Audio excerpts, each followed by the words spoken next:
ओम शांति। दिनांक 27 सितंबर सन 1971। मीठे मीठे बाप दादा के मधुबन से उच्चारित मधुर महावाक्य। वाणी का विषय है स्नेह की शक्ति द्वारा सत्यता की प्रत्यक्षता। मीठे मीठे बाप दादा बोले, एक समय सभी की स्मृति में व नयनों में क्या है? इस समय सभी की स्मृति में व नयनों में क्या है? एक बात है वह दो है, वह एक में दो है, वह क्या है? तो किसी ने कहा एक ही बाप है।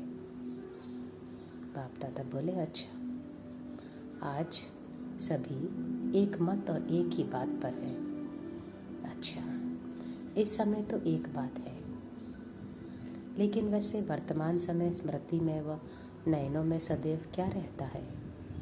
सिर्फ घर जाना है, यह याद रहता है। सर्विस करने बगैर कैसे जाएंगे? वर्षा भी अपने लिए तो याद रहा, लेकिन दूसरों को भी वर्षा दिलाना है, यह भी तो याद रहना है। हर कदम में स्मृति में बाप की याद और साथ साथ सर्विस वह सिर्फ याद रहती है और रहनी चाहिए। चलते फिरते कर्म करते अगर यह स्मृति में रहेगा कि हम हर समय ईश्वरीय सेवा के अर्थ निमित्त हैं, स्थूल कार्य करते भी ईश्वरीय सेवा के निमित्त है, यह स्मृति रहने से, सदैव निमित्त समझने से कोई भी ऐसा कर्म नहीं होगा जिससे डिससर्विस हो। यह स्मृति भूल जाती है, तब साधारण कर्म व साधारण रीति समय जाता रहता है। जैसे देखो, कोई विशेष सर्विस अर्थ निमित्त बनते हो तो जितना समय विशेष सर्विस का रूप सामने होता है, उतने समय की स्टेज व स्थिति अच्छी होती है ना, क्योंकि समझते हैं हम इस समय सभी के सामने सर्विस के लिए निमित्त हों। ऐसे ही स्थूल कार्य करते हुए भी यह स्मृति में रहे कि इस समय मनसा द्वारा विश्व को परिवर्तन करने की सेवा में उपस्थित हो, तो क्या स्थिति रहेगी? अटेंशन रहता है, चेकिंग रहती है। इस प्रकार अगर सदा अपने को विश्व की स्टेज पर विश्व कल्याण की सेवा अर्थ समझते हो, तो फिर साधारण स्थिति व साधारण चलन व अलबिलापन रहेगा और कितना समय व्यर्थ जाने से सफल हो जाएगा। जमा का खाता कितना बढ़ जाएगा। ऐसे कोई के ऊपर बहुत बड़ी जिम्मेवारी होती है तो वह एक एक सेकंड अपना अमूल्य समझते हैं। अगर 1-2 मिनट भी व्यर्थ चला जाए तो उनके लिए 2 मिनट भी बहुत बड़ा समय देखने में आता है। तो सभी से बड़ी जिम्मेवारी आपके ऊपर है। और किसकी इतनी बड़ी जिम्मेवारी है? जितनी आपकी इस समय है। तो सारे विश्व का कल्याण, जड़ चैतन्य दोनों को परिवर्तन करना है। कितनी बड़ी जिम्मेवारी है। तो हर समय यह स्मृति रहे कि बाप ने इस समय कौन सी ड्यूटी दी है। एक आँख में बाप का स्नेह, दूसरी आँख में बाप द्वारा मिला हुआ कर्तव्य अर्थात सेवा। तो स्नेह और सेवा दोनों साथ साथ चाहिए। स्नेही भी प्रिय है, लेकिन सर्विसेबल ज्ञानी तो आत्मा अति प्रिय है।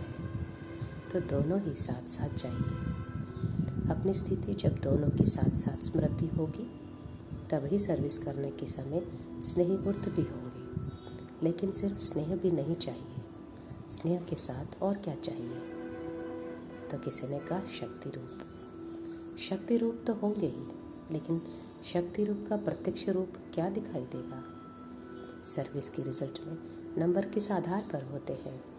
क्योंकि वाणी में जौहर भरा हुआ है, अर्थात स्नेह के साथ शब्दों में ऐसा जौहर होना चाहिए जो उन्हों के हृदय विदीर्ण हो जाए। अभी तक रिजल्ट क्या है? या तो बहुत जौहर दिखाती हो और बहुत स्नेही दिखाती हो, या तो बिल्कुल ही हल्के रूप में बोलेंगे या बहुत जोश में बोलेंगे। लेकिन होना क्या चाहिए? एक एक शब्द में स्नेह की रेखाएं होनी चाहिए। फिर भले कैसे भी कड़वे शब्द बोलेंगे तो हृदय में लगेंगे जरूर, लेकिन वह शब्द कड़वे नहीं लगेंगे, यथार्थ लगेंगे। अभी अगर शब्द तेज बोलते हैं तो रूप में भी तेजी का भाव दिखाई देता, जिससे कई लोग यही कहते हैं कि आप लोगों में अभिमान है व अपमान करते हो।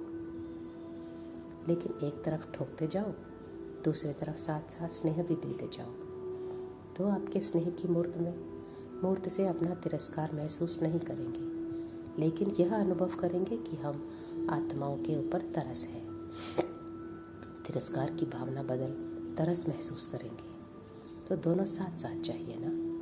कहते हैं ना, मखमल की जूती लगानी होती है, तो सर्विस के साथ अति तरस भी हो, और फिर साथ साथ जो अयथार्थ बातें हैं उनको यथार्थ करने की खुशी भी होनी चाहिए। बातें सभी स्पष्ट देनी है, लेकिन स्नेह के साथ।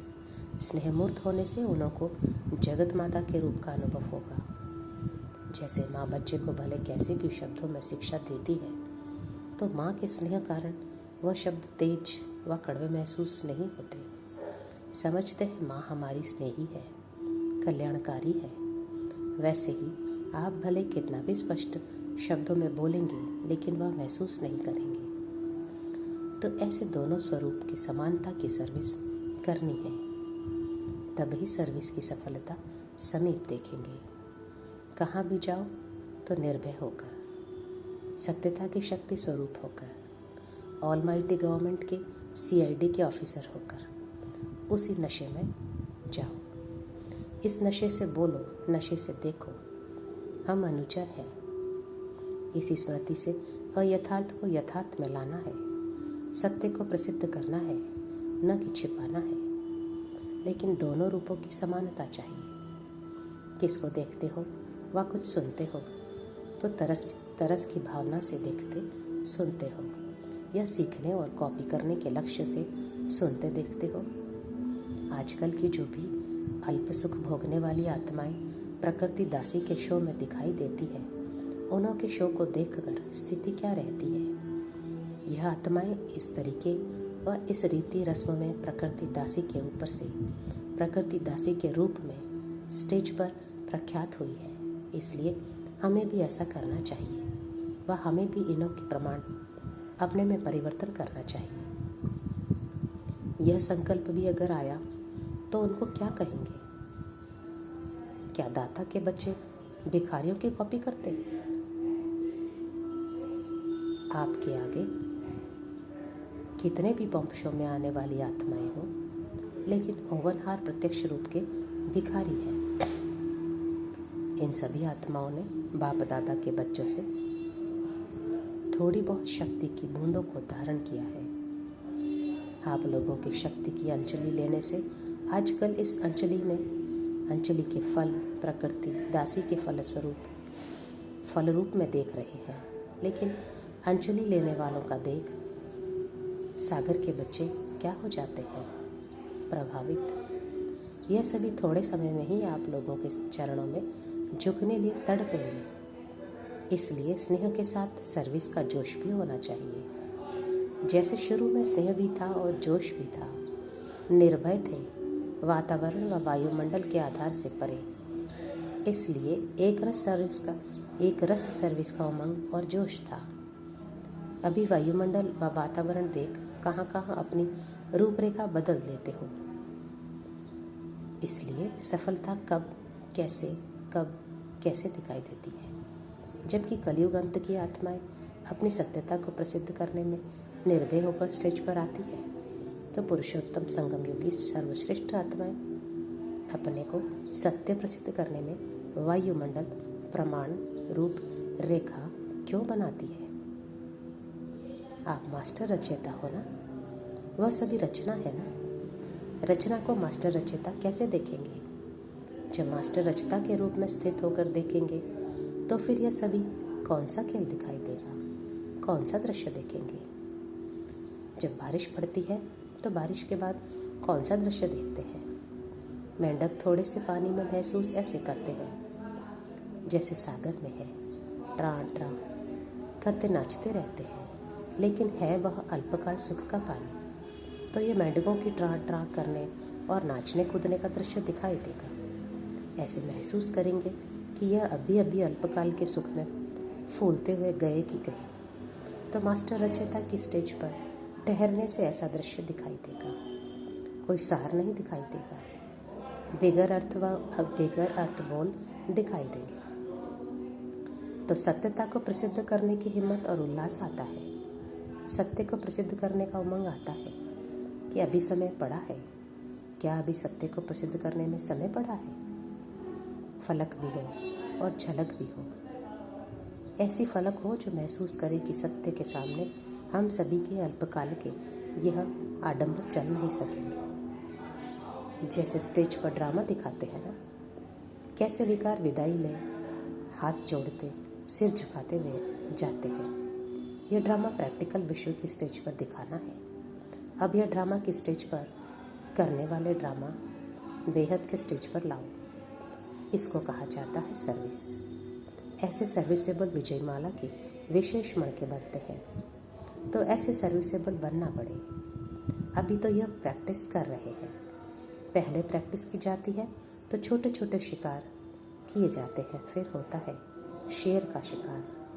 लास्ट प्रैक्टिकल पार्ट हूबहू ऐसे देखेंगे जैसे ये छोटा ड्रामा। तब एक तरफ जय जयकार और एक तरफ हाहाकार होगी, दोनों एक ही स्टेज पर। अच्छा, ओम शांति।